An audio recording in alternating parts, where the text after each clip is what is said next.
Good Friday, Silent Saturday, Goodness and Mystery. For a long time, I struggled with the reality of Good Friday. Why did I struggle? Well, all I could think about was the violent nature of the God that I love in the person of Jesus Christ dying on the cross. And then I would think things like, wow, we've got the nerve to call this Good Friday. So the questions would be prompted in my own mind. Who was it good for? Was it good for Jesus, or was it good for us? Well, notice I said for and not to. It wasn't good to Jesus, and neither was it good to those that loved him and watched that day unfold.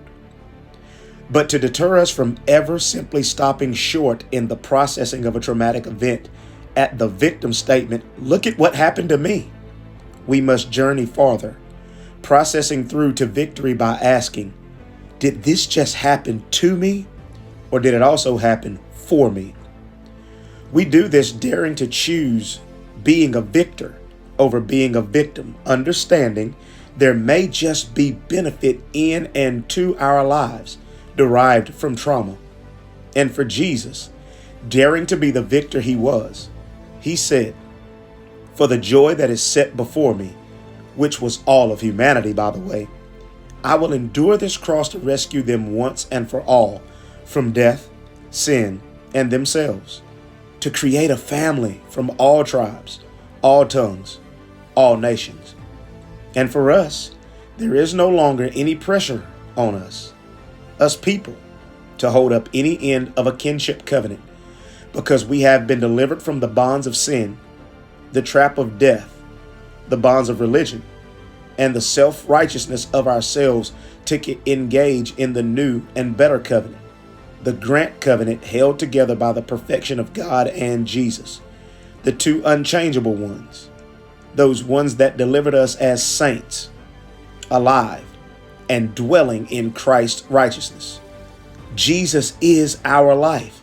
So again, I ask the question, was Good Friday good for us, or was it good for Jesus? And the answer is a resounding yes. It was good for both. Why? Because Jesus redeemed his family, and we are reminded of who we truly are, his children, sons and daughters, victors over sin and self. We know all of this on this side of the cross, but during the course of the events, can you only imagine the sadness, the grief, the disbelief, the shock, the silence?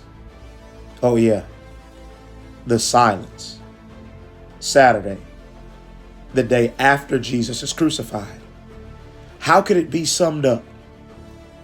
Quiet, somber, reflective, anticipatory by some, confusing, deeply sorrowful, at a loss for words, no language to describe the anguish, a time of waiting, not truly knowing what would happen next, despite having been told by Jesus that is a man that he should not lie, that no man takes his life, but he laid it down, and just as he laid it down, he would take it back up again.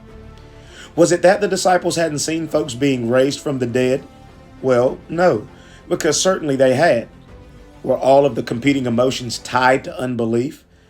Perhaps, but maybe, just maybe, they understood the common denominator in seeing others come to life in various ways was that Jesus was always there, always present, always involved in invoking heaven to come and invade spaces of death, disease, destruction, devastation.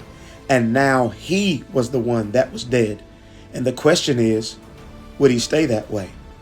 Now, we would like to think we would take Jesus at his word and never doubt. But in honesty and transparency, in that moment, can we just consider that we may operate otherwise? Meaning just as the disciples did, scared, doubtful, and anxious? In the minds of his loved ones at that time and in that space, it was Saturday. In the Jewish context, the Sabbath. But there was little rest. It was silent. It was somber. But barring cosmic collapse, we must remember Sunday was coming.